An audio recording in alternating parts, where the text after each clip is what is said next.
Hey, if you'd like to learn how to make an emblem like this from scratch, keep watching. I'm going to show you how to do it step by step. It's really easy and it turns out really good. This is the first time I've ever done this and it worked great. So this is what you're looking for. Keep watching. I've been doing some CAD work, cardboard aided design. And so pretty much got a piece that fits the way I want. So I'm gonna transfer that to this. I wanted a nice piece of metal to make the backing of the plate out of, and this thing was cheap.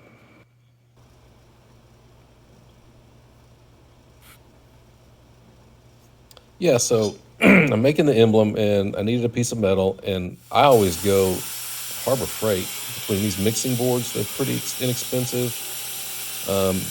It's a good place to go and look for something that you can repurpose for something it's not intended to be used as. So that's a mixing board, but I'm using it as a piece of metal.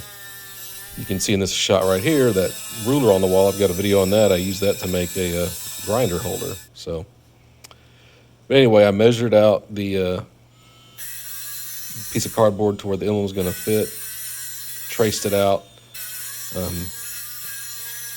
did my best at cutting out with a grinder, which did not work well. So you can see I'm spending a lot of time cleaning it up. And I'm not touching that right angle. I'm just using it as a guide. All right, let's see if we're straight here. So, good. Good.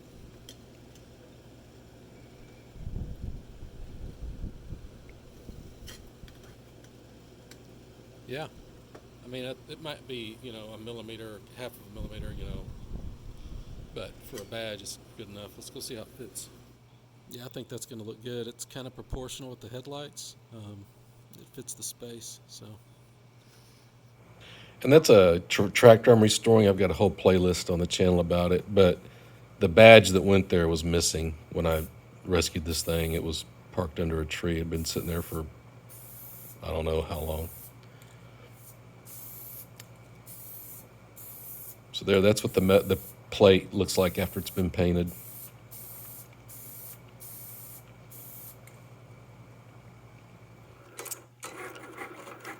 And that is it's my wife's machine. It's called a Cricut. I think it's CRICUT. And I went and found an image that I wanted to use online, and I just used photo software you can make parts of the image transparent, and you can just load it into the little software for that machine, and there you go. You print out your vinyl decal.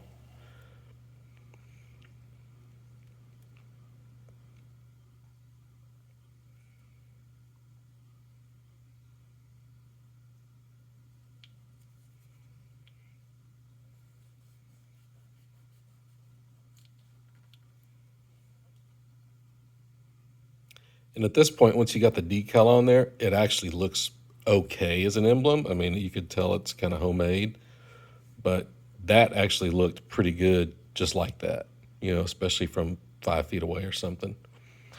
All right, you can see the setup I got going on here. So this is a plastic coated box that like soap came in from Costco. And so I've got 2 washers down here to act as little holders or whatever. So I'm going to put this emblem, I'm going to rest it on top of these washers to hold it up off the bottom. And my plan is to just pour the epoxy on top of this and let it run to the edges.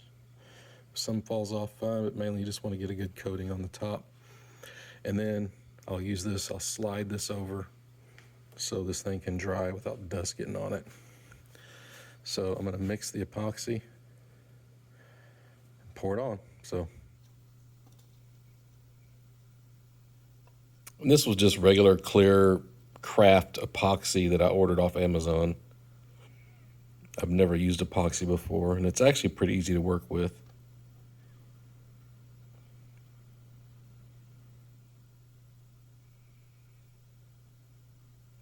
as with everything else, you just go on YouTube, you can find a couple tutorials to learn how to do anything. And there's plenty of stuff out there with epoxy.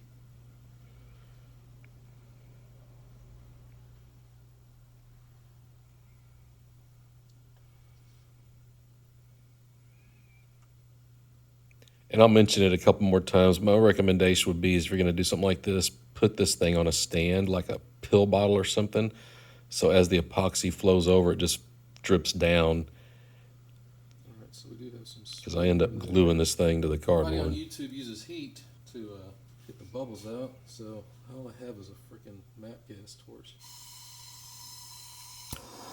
I don't know if you can hear me, but the heat will make the bubbles in the epoxy disappear. That's good enough. Wow, if this thing stays like that, this will be freaking incredible. This is just to keep dust off of it.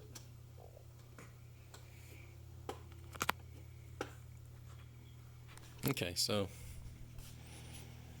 that looks really good. So if it just dries like that, I know you can trim this epoxy off or whatever on the sides. I'm not too worried about the sides. So, okay, it turned out awesome, with one exception. You can see I had to cut it out. The exception is that I didn't have enough washers in here, or I didn't have this thing sitting up high enough, so the epoxy flowed over and just made one big brick. So if I have to make another one, I can. I sure don't want to. If I did it again, I would have this thing sitting up like on a pill bottle or something way up high. So what I do is I decide before I try over, let me just see if I can trim this stuff off, and using a roll lock wheel with either a couple of different attachments works fine.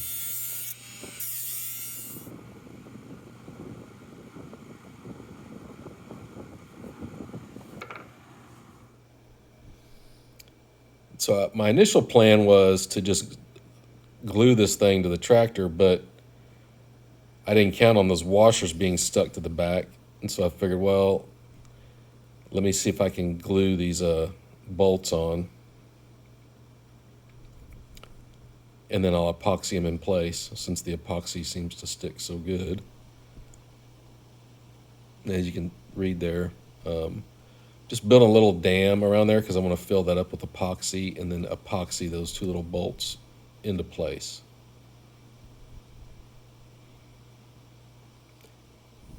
And in the future, if you're going to make an emblem like this or something where you're going to use bolts to hold it on, I'd actually do this part first. Put the two bolts on the back, epoxy them in, and then let it dry, and then flip it over and put it on a pill bottle and then pour the top.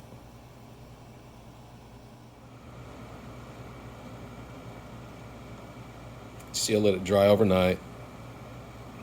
Clean all the that gasket maker off. And so I decided to paint it. I wanted to get the edges dark, just to give it give a little more depth when you're looking at it. It's kind of hard to explain, but in person, it did help it look a little better.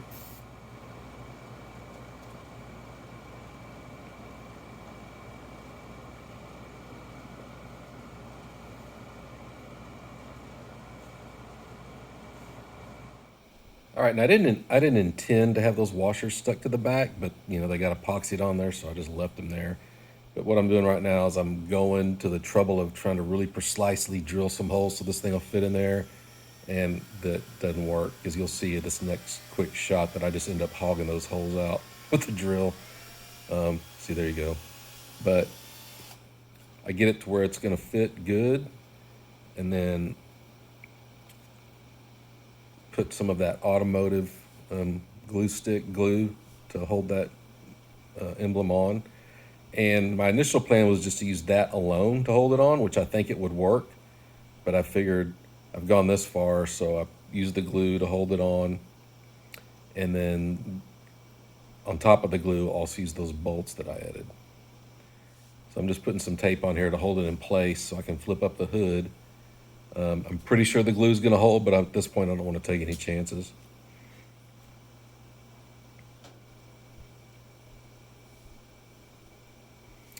And I just use some washers and some Loctite and some nuts to finally, do the final hold down here.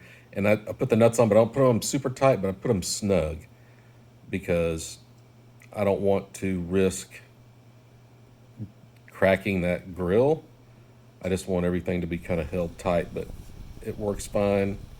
And you can see it really looks good. I wish you could see it, and it's hard to get a good camera shot of it to really show the depth. That's the big thing about making this emblem with the epoxy, is it really gives it a lot of depth. The way it, if you've seen like a good Ford emblem on the front of a pickup or something, how they're, they don't look like a sticker. They actually look three-dimensional.